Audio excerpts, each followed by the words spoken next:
자, 하나님의 말씀은 호세아 2장 2절부터 15절입니다.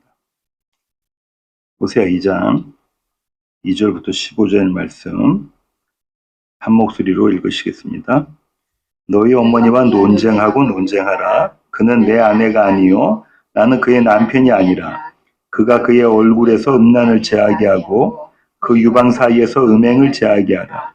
그렇지 아니하면 내가 그를 발가벗겨서 그 나던 날과 같게 할 것이요 그로 광야같이 되게 하며 마른 땅같이 되게 하여 목말라 죽게 할 것이며 내가 그의 자녀를 긍휼히 여기지 아니하리니 이는 그들이 음란한 자식들임이니라.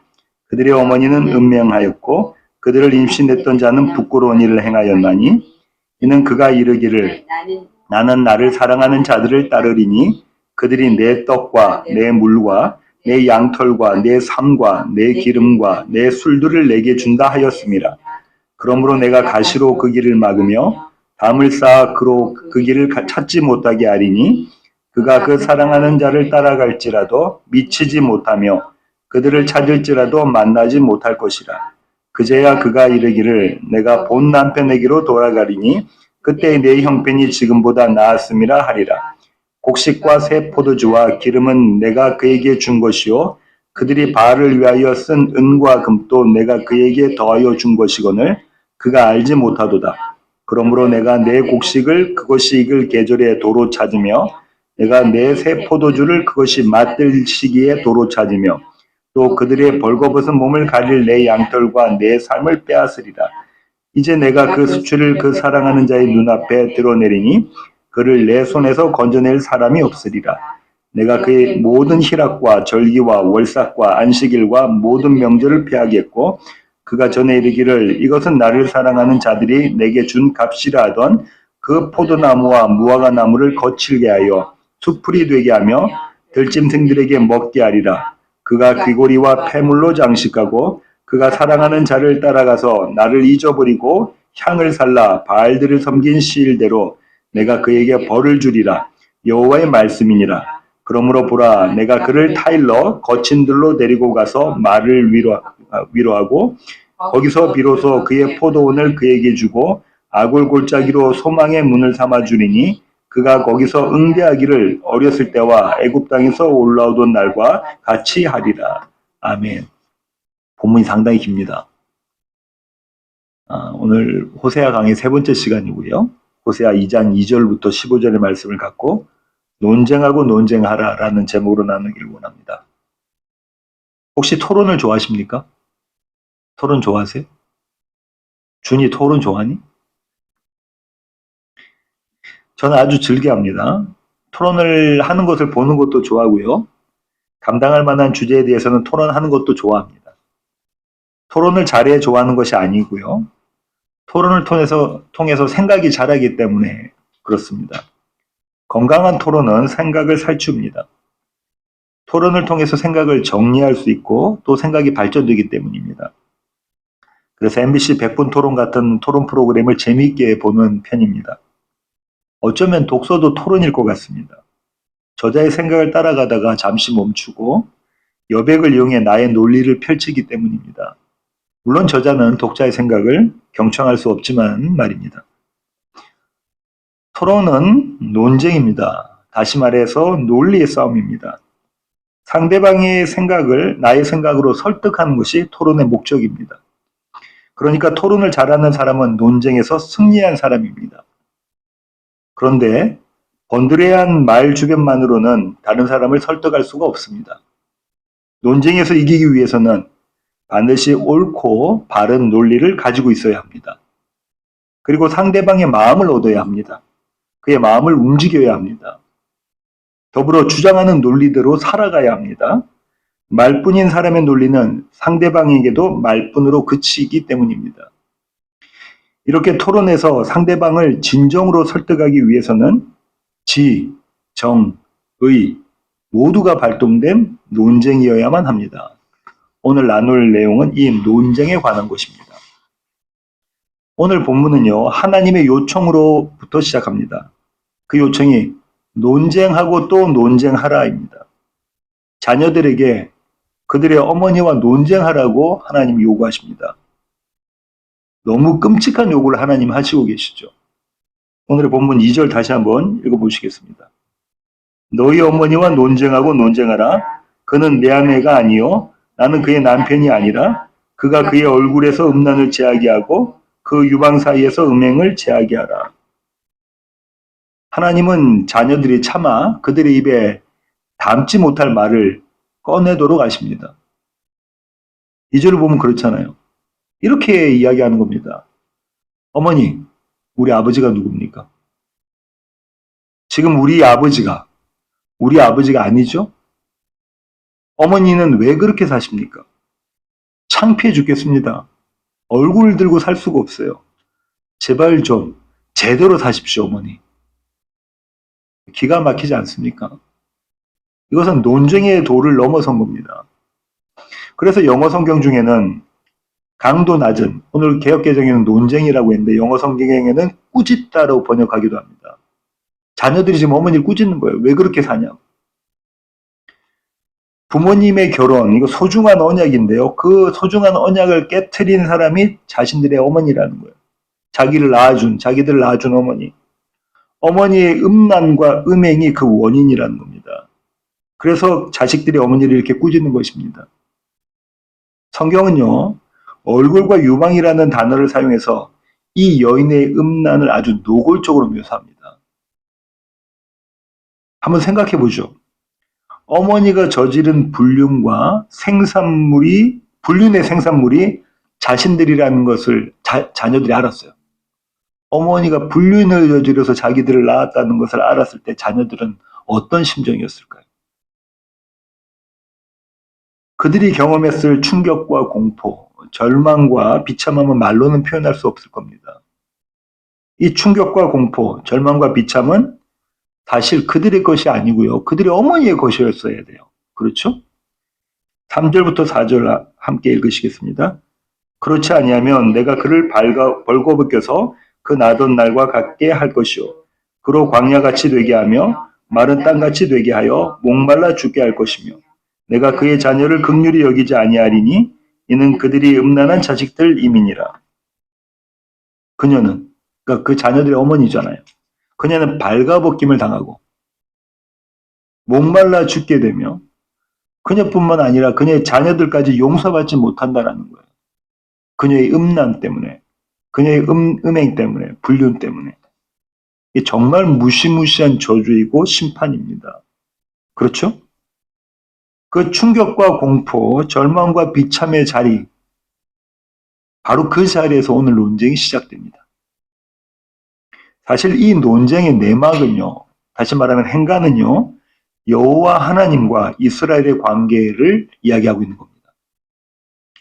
신학자들이 어머니와 자녀들을 보는 시각은요, 대체로 둘로 나뉘어집니다. 첫 번째 그룹은요, 이렇게 생각합니다. 자녀들은 이스라엘 백성들이고 그들의 어머니는 백성의 지도자들이다. 두 번째 그룹은요, 이렇게 생각합니다. 어머니는 이스라엘 전체를 말하고 자녀들은 이스라엘 한 사람 한 사람, 개개인 백성, 개개인이다 이렇게 봅니다. 둘 다 가능한 해석이에요. 그런데 저는 이제 이스라엘 전체가 범죄했다는 사실을 염두에 둔다면 후자가 더 적합할 것 같아요. 근데 전자도 틀리진 않습니다. 불륜을 저지른 어머니께 따지는 자녀들의 외침은요, 이스라엘 향하신 하나님의 외침이에요. 이스라엘아, 네 남편이 누구냐? 지금 너는 어디에 누구와 있느냐? 도대체 나는 너에게 무엇이냐? 너는 이 결혼을, 이 영원한 언약을 어떻게 여기고 있는 거냐? 그런데 이스라엘은요, 하나님의 이 말씀을 알아듣지 못합니다. 내가 뭘 어쨌다고 이러시는 거지? 내가 뭘 잘못했다고 저러지? 나는 나를 먹여주고 입혀주는 내 남자가 있어. 내 남자가 있어. 그 남자가 나의 전부야. 그런데 그게 뭐 어떻다고 나에게 이렇게 달려들어? 이스라엘이 하나님께 이렇게 말하고 있는 거예요. 5절 함께 읽으시겠습니다. 그들의 어머니는 음행하였고 그들을 임신했던 자는 부끄러운 일을 행하였나니 이는 그가 이르기를 나는 나를 사랑하는 자들을 따르리니 그들이 내 떡과 내 물과 내 양털과 내 삶과 내 기름과 내 술들을 내게 준다 하였습니다. 이스라엘이 지금 이렇게 이야기하고 있는 거예요. 이렇게 생각하고 있는 겁니다. 우리는 이런 장면을 토론의 장에서 종종 봅니다. 상대방의 말귀를 못 알아듣는 토론자가 있어요. 도무지 말이 안 되는 자신의 주장만을 펼치며 전후 좌우를 분간하지 못하는 토론자가 있습니다. 그런 토론자의 논쟁을 보고 있자면 시청자인 제가 다 화가 납니다. 아니, 저런 수준으로 어떻게 이 토론에 나왔을까? 도대체 방송국은 왜 저런 패널을 섭외했을까? 토론을 지켜보는 저도 이럴 지경인데 그 사람과 마주하는, 토론하는 그런 토론자는 어떤 마음이었겠어요? 그냥 때려치우고 싶지 않겠습니까? 이거 토론이고 뭐고 다 때려치우고 싶다 이렇게 생각이 들지 않았겠습니까? 말이 안 통하니까. 만약 토론할 필요가 없다면 100이면 100 모두 그 논쟁을 그만둘 겁니다. 하나님과 이스라엘의 논쟁이 바로 이런 경우예요. 말귀를 못 알아들어요. 하나님은 더 이상 논쟁할 필요가 없으십니다. 그분은 무엇 하나 부족한 게 없으신 분이에요. 그냥 이스라엘의 죄를 물으시면 됩니다. 그 죄값은 사망, 영원한 사망입니다. 그걸로 모든 것이 종결돼요. 그러시면 돼요. 그런데 하나님은 그렇게 끝맺지 않으십니다. 오히려 당신의 열띤 논쟁을 계속 이어가십니다. 말귀를 못 알아듣는 이스라엘을 상대로 하나님이 보이시는 논쟁이 오늘 본문의 후반부입니다. 6절부터 15절인데요. 이 후반부에는 그러므로라는 접속사가 3번 나옵니다. 그러므로라는 접속사가 3번 나와요. 이 그러므로로 시작하는 구절들이 논쟁의 쟁점입니다. 토론을 시청하는 방청객의 자격은요. 다시 말해서 수준 있는 방청객이 되려면 어때야 되냐면요. 토론의 쟁점을 잘 파악해야 됩니다. 도대체 뭐가 쟁점인지, 이 토론자들이 무엇을 놓고 이야기하고 있는 건지 잘 파악해야 돼요. 그러니까 우리도 이 그러므로 시작하는 이 쟁점들, 3가지 쟁점들을 눈여겨보고 귀담아 들어야 합니다. 하나님은 이 3번의 쟁점을 통해 당신의 논쟁을 승리로 이끄십니다. 그렇게 토론 상대방을 당신 앞에 무릎 꿇리십니다. 지금부터 이 쟁점들을 살펴보도록 하겠습니다. 첫 번째 그러므로는 6절에 나옵니다. 함께 읽으시겠습니다. 그러므로 내가 가시로 그 길을 막으며 담을 쌓아 그로 그 길을 찾지 못하게 하리니. 하나님은 이스라엘의 음란과 음행을, 그러니까 그녀의 행실이죠. 그녀의 행실이라는 것은 그녀의 실력이라는 거예요. 그녀의 실력을 이미 잘 알고 계셨습니다. 그래서 그녀가 다른 사내에게 가는 길을 막으시고 담을 쌓아 그 길이 어디인지 찾지 못하게 하셨습니다. 그대로 두면 그녀가 또 사내들에게 쫓아갈 것이 뻔하기 때문에 그렇습니다.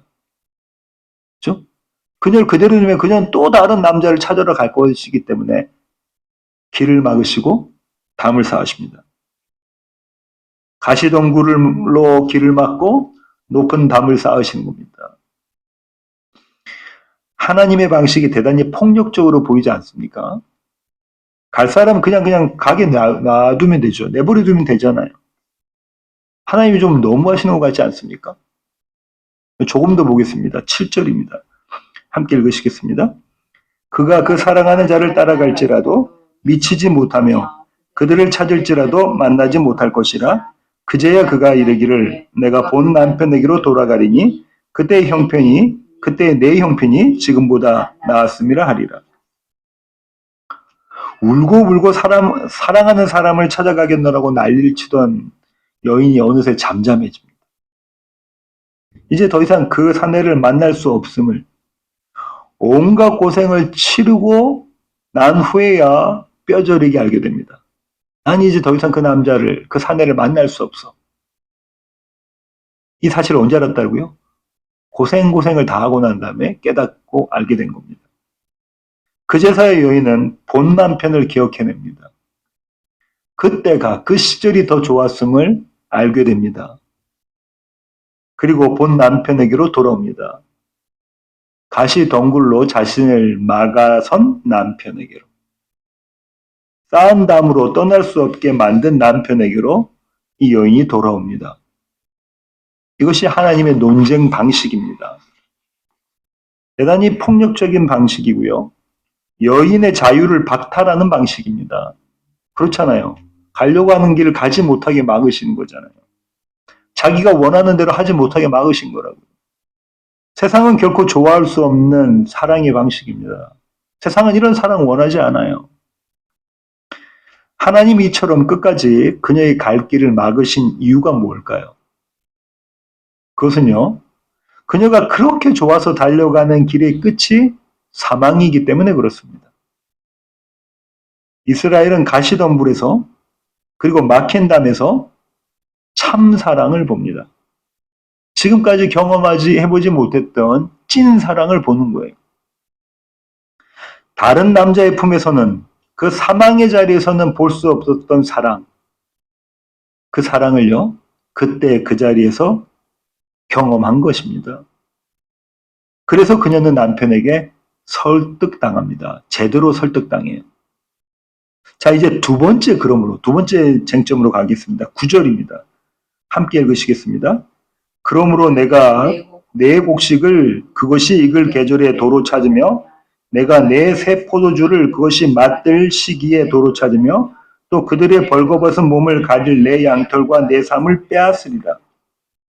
이 두 번째 쟁점은 첫 번째 것보다 더 잔인한 것 같습니다. 이제 씨 뿌리고 곡식이 자라났어요. 이제 곡식을 걷어들여야 될 때 그 곡식이 익을 계절에 곡식을 다 잃어버립니다. 포도주를 담았어요. 포도주가 맛들 그 시기에 포도주 독이 깨져버리는 거예요. 양털과 사물로 옷을 지어 입으려고 하는 그때에 아무것도 걸치지 못하는 상황이 돼버렸어요. 발가벗은 상황이 되어버린 거예요. 벌거벗은 상황이 된 겁니다. 한마디로 말하면요. 수확 없는 추수가 그 여인에게, 이스라엘에게 펼쳐진 겁니다. 추수는 했는데 수확이 없는 거예요. 아무것도 손에 잡히는 게 없는 겁니다. 하나님이 이스라엘에게 그렇게 하시는 이유는요. 그것들이 모두 하나님의 것이라는 것을, 그 사실을 이스라엘이 몰랐기 때문입니다. 8절 함께 읽으시겠습니다. 곡식과 새 포도주와 기름은 내가 그에게 준 것이요 그들이 바알을 위하여 쓴 은과 금도 내가 그에게 더하여 준 것이거늘 그가 알지 못하였다. 그가 알지 못하는 거예요. 이 모든 것이 하나님의 것이구나를 알지 못하는 겁니다. 이스라엘은요, 그것들 모두가 가나안 땅의 신인, 풍요의 신인 바알이 준 것으로 알았습니다. 그래서 그렇게 열심히 바알을 사랑했습니다. 요즘 같으면요, 이 바알을 사랑한다는 건요, 세상을 사랑하는 것이고요, 결국에는 나를 사랑하는 것입니다. 나를 믿는 거예요. 내 능력과 내 열심, 내 실력을 믿는 것이 이 모습입니다. 하나님은 이 형편없는 불륜의 수치를 드러내십니다. 공개해서요. 드러내버리세요. 그러나 이 여인의 사내들 중에 그 누구도 그녀를 하나님의 손에서 건져내지 못합니다. 이 사내들이 정말로 능력 있고 실력 있고 이 여인을 사랑했다면 건져내야 되잖아요. 이 여인을 이 여호와 하나님의 손에서 건져내야 되잖아요. 내가 참신이야라고 구원해내야 되잖아요. 근데 그렇게 하지 않습니다. 10절 함께 읽으시겠습니다. 이제 내가 그 수치를 그 사랑하는 자의 눈앞에 드러내리니 그를 내 손에서 건져낼 사람이 없으리라. 이스라엘은요, 이렇게 바알을 섬깁니다. 바알을 섬기면서도요, 여전히 여호와의 절기와 안식일을 지켰다고 해요. 11절 함께 읽으시겠습니다. 내가 그의 모든 희락과 절기와 월삭과 안식일과 모든 명절을 폐하겠고, 하나님을 모르면서도 하나님을 예배한다고 이스라엘이 지금 이야기하고 있는 거예요. 오늘 우리가 이런 모습 아닙니까? 하나님 없는 예배, 예수 없는 신앙. 세상을 섬기며 나를 높이는 종교 생활. 이 모습이 바로 이스라엘의 모습입니다. 예수님은 이렇게 말씀하셨습니다. 누가복음 16장 13절의 말씀 함께 읽으시겠습니다. 집 하인이 두 주인을 섬길 수 없나니 혹 이를 미워하고 저를 사랑하거나 혹 이를 중히 여기고 저를 경히 여길 것임이니라. 너희는 하나님과 재물을 겸하여 섬길 수 없느니라. 주님 분명히 말씀하셨어요. 하나님과 재물, 하나님과 세상을, 하나님과 바알을 동시에 섬길 수 없다. 하나님이 주인이거나 아니면 네가 주인이라는 거예요. 우리가 주인이라는 거예요.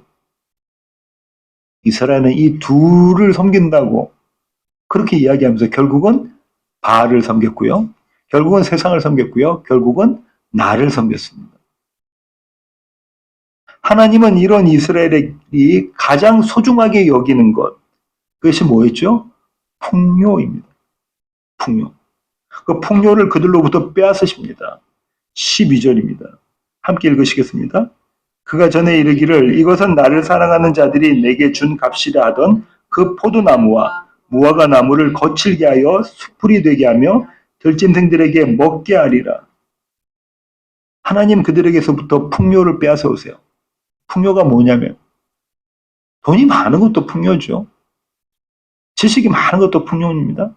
나의 명예와 내가 소중히 생각하는 것, 내가 가치 있다고 여기는 것, 하나님 외에 내가 자랑하는 그 모든 것, 붙잡고 있는 그 모든 것이 풍요입니다. 하나님이 풍요를 그녀로부터, 이스라엘로부터 빼앗으십니다. 그들이 주인 삼았던 것을 사정없이 내치십니다. 질투하시는 하나님은 그렇게 이스라엘에게 벌을 내리십니다. 13절 함께 읽으시겠습니다. 그가 귀걸이와 패물로 장식하고 그가 사랑하는 자를 따라가서 나를 잊어버리고 향을 살라 바알들을 섬긴 시일대로 내가 그에게 벌을 주리라 여호와의 말씀이니라. 하나님이 그들을 이스라엘을 벌하신 이유가 무엇인가요? 고멜이 남편 호세아를 잊어버렸기 때문에 그렇습니다. 어떻게 아내가 남편을 잊을 수가 있죠?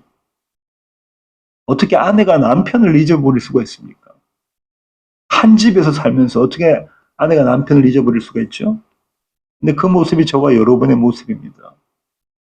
그 모습이 이스라엘의 모습이에요. 그래서 하나님이 이렇게 말씀하십니다. 이스라엘이 하나님을 잊어버렸다. 너희가 나를 잊어버렸다. 너의 기억 속에 내가 없다. 너희 안에 내가 없다라는 거. 그 말씀 하시는 거예요. 그래서 하나님이 이스라엘에게 벌을 내리십니다. 그런데 이것이요.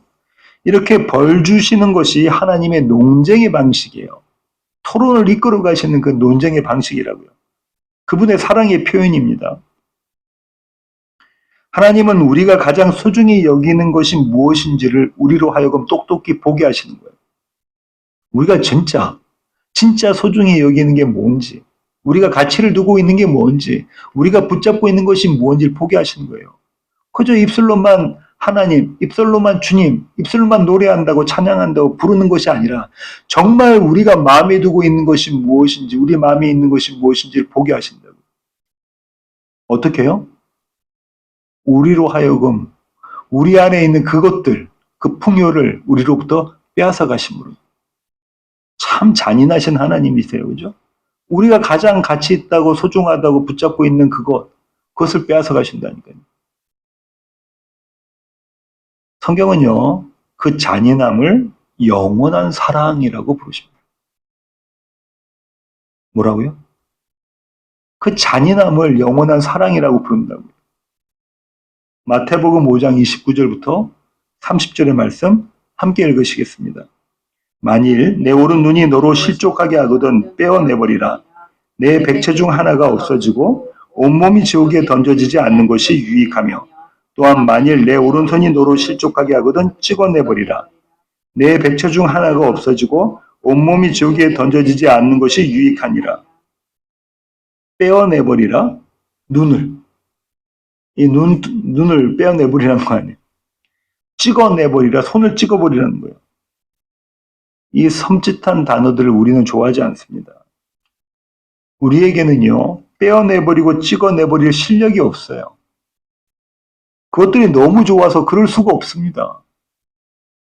그것들 끼고 살고 있는데요. 어떻게 빼어내버리고 찍어내버릴 수가 있습니까? 그래서 그 일을 하나님이 하십니다. 우리를 살리시려고 그렇게 하십니다. 지옥불에 던져지는 것을 면하게 하시려고 하나님이 그 일을 하세요. 이 자리에서 이스라엘은, 그리고 저와 여러분은요, 또다시 하나님께 설득당합니다. 우리는 두 손을 들고 항복합니다. 하나님, 제가 졌어요. 이제 세 번째 그러므로를 살펴보겠습니다. 14절입니다. 함께 읽으시겠습니다. 그러므로 보라, 내가 그를 타일러 거친 들로 데리고 가서 말로 위로하고. 마지막 쟁점입니다. 이번에는 하나님께서 이스라엘을 타이르시고 위로하십니다. 한글 개역 개정에는 점잖게 타이르다라고 번역된 단어는요, 정확히는 꿰어내다라는 거예요. 꼬시다라는 거예요. 꿰어내다. 새 번역은요, 이 원어의 뜻을 그대로 살려서 꿰어서라고 제대로 번역했어요.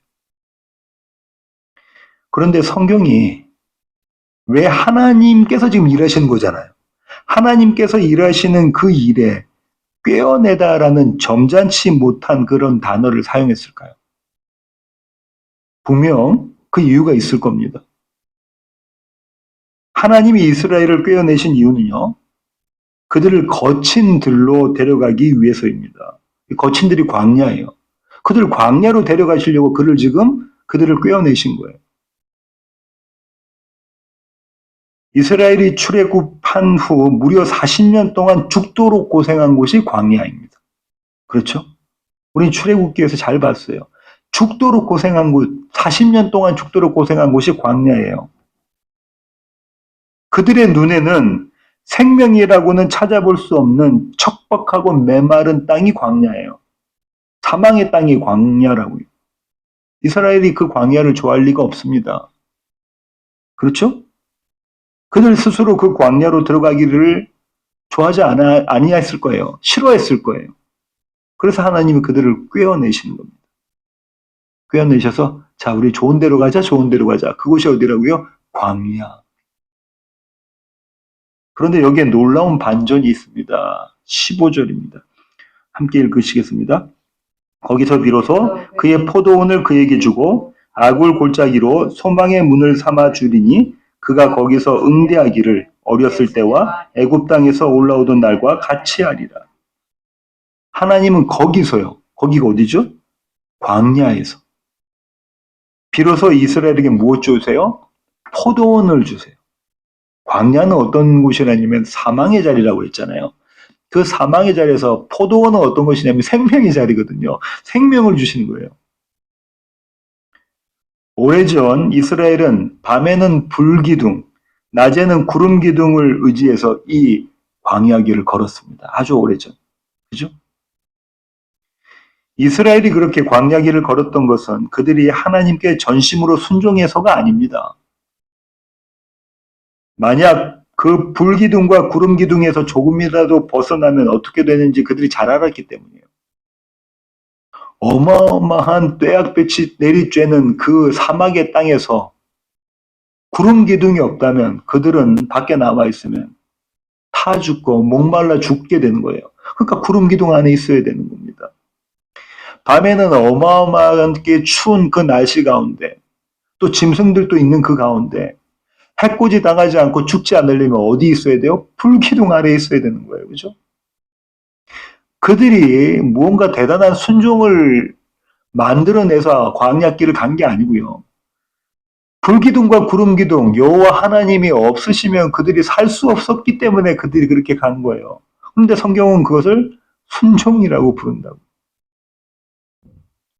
하나님은 그들을 보고 너희가 나에게 순종했다라고 말씀해 주신다고. 하나님은 그렇게 이스라엘을 당신의 품에 안고 광야길을 가셨습니다. 그러니까 이스라엘은요, 하나님 안에서 광야길을 걸었던 거예요. 이제 하나님은요, 다시 그 광야에서 이 이스라엘이 생명을 누리게 하십니다. 신출애굽이에요. 사망의 악을 골짜기로 소망의 문을 삼게 하십니다. 그렇게 이스라엘을 회복시키십니다. 이스라엘은 그 자리에서 하나님을 경험합니다. 그 자리 어떤 자리요? 사망의 자리에서. 나의 할 수 없음이 고발된 그 자리에서 하나님을 경험합니다. 그분이 어떤 분이신지를 알게 되는 거예요. 이것이 하나님의 사랑, 그분의 설득, 논쟁하고 논쟁하라의 의미입니다. 오늘 설교의 결론을 맺도록 하겠습니다. 지난 금요일, 어제, 그제죠? 설교를 준비하면서 말씀을 묵상하는데 아주 제 가슴이 먹먹했습니다. 고멜의 모습, 이스라엘 모습이 바로 제 모습인 것을 보았기 때문입니다. 목사이고 목회를 하면서도 여전히 세상을 향해 있고 내가 주인 돼서 사는 제 모습을 제가 보았습니다. 그러나 하나님은 이런 저를 그대로 내버려 두지 않으시고 저와 논쟁하십니다. 말씀을 통해 저를 설복하셨어요. 그분의 사랑이 얼마나 크고 넓고 깊고 높은지 저로 하여금 보게 하셨습니다. 하나님은요, 오늘 또 그렇게 우리와 논쟁하십니다. 논쟁하고 논쟁하라, 그렇게 말씀하십니다. 가시밭을 우리 앞에 두시고 높은 담을 쌓으시고 우리가 붙잡고 있었던 풍요를 빼앗으시며 우리를 광야로 내몰아 가시는 것으로 우리와 논쟁하십니다. 그 가시밭에서, 그 담벽 아래서, 그 마른 땅에서 하나님이 아닌 다른 신들을 사랑하는 나를 보게 하시는 거예요. 내가 부정한 자구나, 내가 불륜을 저지르는 자구나, 내가 간음하고 행음한 자구나, 이걸 보게 하세요. 성경은요, 그 자리, 내가 나를 보는 자리를 이렇게 기록하고 있습니다. 출애굽기 25장 16절부터 22절의 말씀입니다. 함께 읽으시겠습니다. 내가 내게 줄 증거판을 뱃속에 둘지며 순금으로 속죄소를 만들되 길이는 2규빗 반, 너비는 1규빗 반이 되게 하고 금으로 그룹 둘을 속죄소 두 끝에 쳐서 만들되 한 그룹은 이 끝에 또 한 그룹은 저 끝에 곧 속죄소 두 끝에 속죄소와 한 덩어리로 연결할지며 그룹들은 그 날개를 높이 펴서 그 날개로 속죄소를 덮으며 그 얼굴을 서로 대하여 속죄소를 향하게 하고 속죄소를 궤 위에 얹고 내가 내게 줄 증거판을 뱃속에 넣으라. 거기서 내가 너와 만나고 속죄소 위 곧 증거궤 위에 있는 두 그룹 사이에서 내가 이스라엘 자손을 위하여 내게 명령할 모든 일을 내게 이르리라. 거기서 내가 너와 만나고, 내가 거기서 만나겠다는 거예요. 하나님이 이스라엘 만나는 자리가 어디죠? 어디라고 하나님 소개하세요? 속죄소. 언약궤 안에 들어있던 것들은 모세의 두 번째 돌판이고요. 첫 번째 돌판은 깨졌잖아요. 만나 항아리가 있었고요. 아론의 쌍난 지팡이가 있었습니다. 히브리서 기자는 그렇게 이야기하고 있죠. 모두가 하나님을 대항했던 이스라엘의 모습들입니다. 하나님과 반역했던 그들의 모습이었다고요. 그러니까 언약궤는 한마디로 뭡니까? 이스라엘의 불순종을 담아놓은 거예요. 언약궤 안에는 이스라엘의 불순종, 저와 여러분의 불순종, 저와 여러분의 불륜을 담아놓은 곳이 언약궤입니다. 그 언약궤의 덮개, 그러니까 뚜껑이요, 속죄소예요. 그 속죄소 위에 흠 없는 거룩한 어린 양의 피가 뿌려집니다. 하나님은 거기서 이스라엘을 만나신다고 하시는 거예요. 속죄소의 다른 이름이 시온좌입니다. 은혜가 베풀어지는 자리. 그 자리가 은혜라는 거예요. 그 속죄소를 두 그룹, 두 그룹은 천사인데요. 그룹은 두 천사가 날개를 펼쳐서 이렇게 덮고 있어요. 속죄소 머리 부분과 속죄소 발 부분. 복음서 기자는요, 이 장면을 예수 그리스도의 부활의 자리, 다시 말하면 그분의 빈 무덤에서 다시 기록하고 있습니다. 나의 반역이 발각된 자리, 나의 불순종이 고발된 자리, 나의 우상 숭배가 만천하에 드러난 자리, 그 자리가 바로 십자가입니다. 하나님은 그 자리에서 당신의 아내를 만나신다 하셨어요. 내가 거기서 너희를 만나리라. 하나님은 바로 그 자리에서 당신을 알게 하시고 당신을 사랑하게 하시며 당신을 예배하게 하십니다. 우리가 그렇게 하게 만들어냈어요. 어디서요? 십자가에서. 그렇게 우리의 머리로, 우리의 가슴으로, 우리의 몸으로 하나님만을 보게 만들어내십니다. 성경은 그 바라봄을 믿음이라고 말합니다. 그리고 그 믿음 안에 있는 것을 성결이라고 이야기해요. 다시 말해 거룩. 그렇게 거룩한 자들로 모인 곳이 교회이고요. 저와 여러분입니다. 하나님은 그 거룩한 자들을 위해서 지금 또 바로 여기 이 자리에서 이 시간에 논쟁하라고 말씀하십니다. 그렇게 우리를 당신의 영원한 아내로 만들어내십니다. 논쟁하심으로.